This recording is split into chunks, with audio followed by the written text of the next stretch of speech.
जी हाँ मेरे प्यारे जीनियस बच्चों, कैसे हो आप लोग। आशा करता हूँ बच्चों आप लोग बहुत ही अच्छे होंगे और आप लोग बहुत ही अच्छे से एग्जाम का तैयारी करते होंगे। बच्चों आज इस वीडियो में हम लोग देखने वाले हैं कक्षा 8वीं का बच्चों जो आपके एग्जाम के लिए वेरी इंपॉर्टेंट क्वेश्चन को हम लोग इस वीडियो पे बच्चों डिस्कस करने वाले हैं, जो आपके मोस्ट इंपॉर्टेंट ऑब्जेक्टिव क्वेश्चन है एंड वायरल क्वेश्चन है, जो बच्चों सबसे ज़्यादा इंपॉर्टेंट क्वेश्चन वो हम लोग इस वीडियो पे डिस्कस करने वाले हैं कक्षा 8वीं का साइंस का। ठीक है, तो जो भी हमारे चैनल पे आप लोग पहली बार विजिट किए हो तो आप लोग चैनल को ज़रूर सब्सक्राइब कर लीजिए। और अपने अगर आप लोग क्लास 9th और 10th वाले स्टूडेंट क्लिक किए हैं वीडियो को, तो आप लोग अपने छोटे भाई को जो कक्षा 8वीं में पढ़ता है उन लोग को शेयर कीजिए, और जो कक्षा 8वीं के छात्र हैं अपने सभी दोस्त के साथ वीडियो को ज़रूर शेयर कीजिएगा। ठीक है, तो देखिए पहला क्वेश्चन जो आप सभी का बच्चों क्या है, एक जेली जैसा पदार्थ जो कोशिका में पाया जाता है उसे क्या कहते हैं बच्चों? जीवदर कहते हैं या गुणसूत्र कहते हैं या कोशिका दर या हरित लवक? तो हम लोग कहते हैं बच्चों कोशिका दर। ठीक है, अगर बच्चों आप सभी को आंसर पहले से पता है तो आप लोग वीडियो को रोक के उसके पहले आंसर कमेंट बॉक्स पे आप लोग टाइप कीजिए। ठीक है, उसके बाद आप लोग फिर देखिएगा आंसर। इसके बाद क्या बच्चों, धातुओं का वह गुण, ठीक है, जिसके कारण उन्हें पीट कर सीट में परिवर्तित किया जा सकता है कहलाता है, किया जाता है। ठीक है, तो धातुओं का वह गुण तो इसका हो जाएगा तो आधारध्वन्यता। ठीक है, आधारध्वन्यता। अगर बच्चों यहाँ पे क्वेश्चन ये रहता धातुओं का वह गुण जिसके कारण उन्हें खींचकर तार में, किसमें, तार में परिवर्तित किया जाता है, तब हो जाता है बच्चों आपका तन्यता हो जाता है। ठीक है, पीट कर बोलेगा सीट में तो हो जाएगा आधार ध्वन्यता।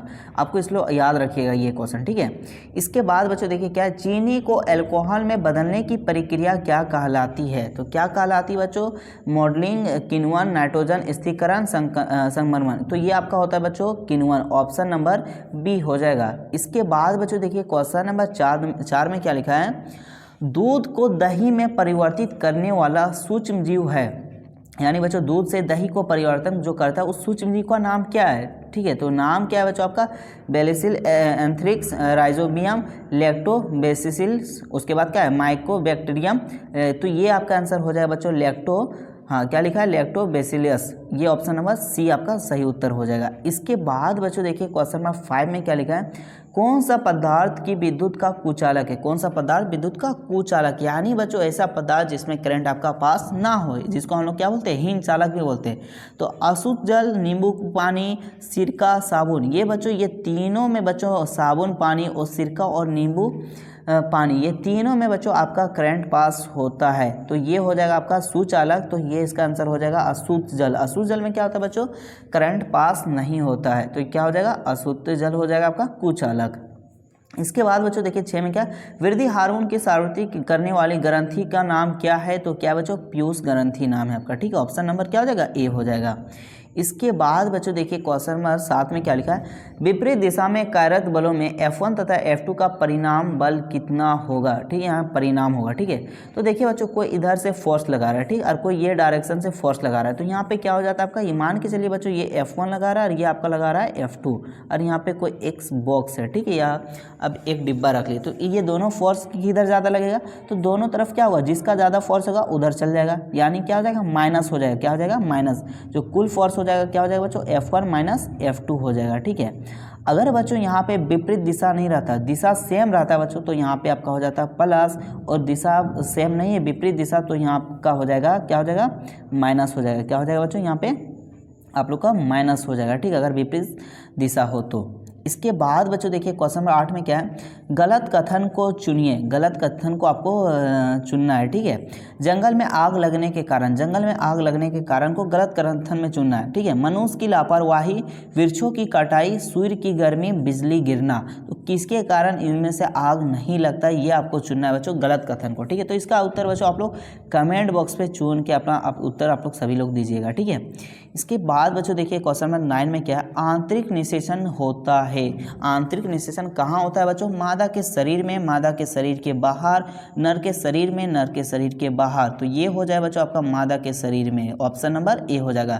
आंतरिक निषेचन किसको बोलते हैं बच्चों, जो मादा के शरीर के अंदर होता है उसे हम लोग क्या बोलते हैं, आंतरिक निषेचन बोलते हैं। इसके बाद बच्चों देखिए 10 में क्या लिखा है, नीचे दिए गए चित्र ABC में परावर्तक सतहों पर प्रकाश की किरणें पड़ती है, तो किस में प्रकाश की किरण पड़ती है बच्चों, तो ये हो जाएगा आपका परावर्तक प्रकाश की किरण पड़ती है।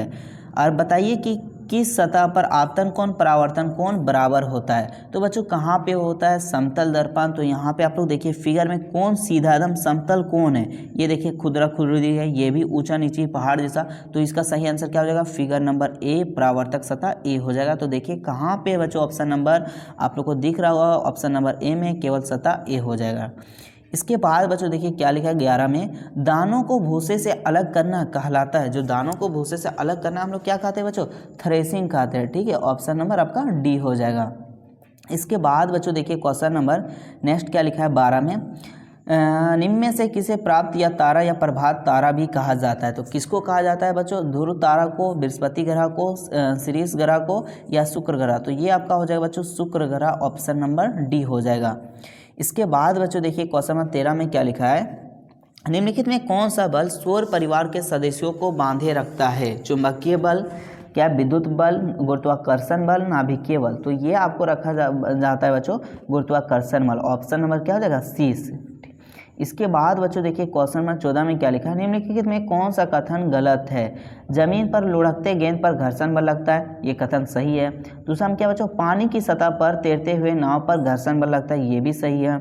चिकनी सतह वाली सड़क पर चलती हुई साइकिल पर घर्षण बल लगता है, ये भी सही है बच्चों।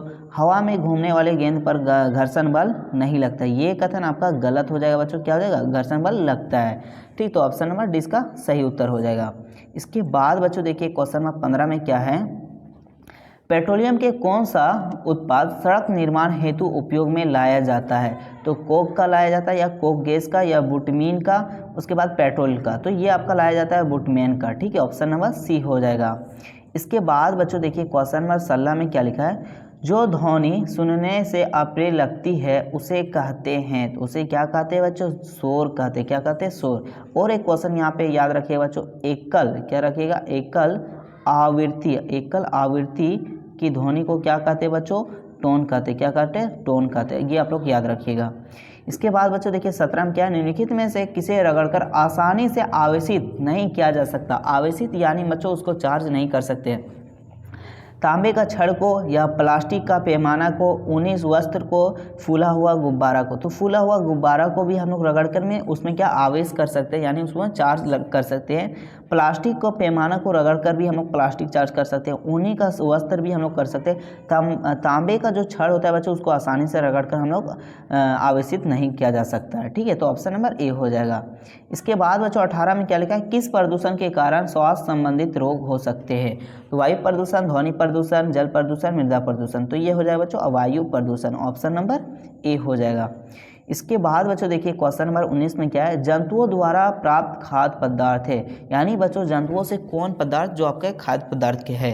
दाल है, तो दाल जंतु से नहीं होता है बच्चों। फल भी नहीं होता है, चावल भी नहीं होता है। शहद, शहद किससे होता है बच्चों? मधुमक्खी से। ठीक है, तो ऑप्शन नंबर डी इसका सही उत्तर हो जाएगा। इसके बाद बच्चों देखिए 20 में क्या है, इनमें से कौन सा संसाधन क्षय होने वाला नहीं है, यानी क्षय समाप्त नहीं होने वाला है? खनिज, कोयला, पेट्रोलियम? तो ये बच्चों खनिज भी एक दिन ना एक दिन समाप्त हो जाएगा, आपका कोयला भी हो जाएगा, पेट्रोलियम भी।